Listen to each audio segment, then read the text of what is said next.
রুহি সোনা, তুমি কি খাচ্ছ? বিরিয়ানি। বিরিয়ানি খাচ্ছ?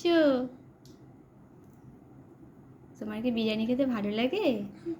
হ্যাঁ, প্রতিদিন তো বিরিয়ানি খাওয়া ভালো না। আজকে আজকে ভাত শেষ বলে আজকে তুমি এই বিরিয়ানি খাই। তাই? আচ্ছা, খাও তো। বিরিয়ানির চিকেন খেতে পারো? হ্যাঁ, টেস্টি। বলো কি কি আমি না খেতে পারি? হ্যাঁ, আলু ঝাল বলে খেতে পারি না। সরষেটা ঝাল না, আর পেঁয়াজ ঝাল বলে আমি খাই না। আচ্ছা, এখন আগে ডিম খাবো। খাও খাও। বলো। আরে,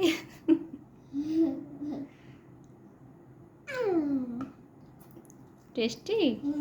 হুম, তোমার বিরিয়ানির ডিম ভালো লাগে নাকি চিকেন ভালো লাগে? ডিমও ভালো লাগে, শসাও ভালো লাগে, চিকেনও ভালো লাগে। তাই? ঠিক আছে, খেয়ে নাও তুমি। হ্যাঁ।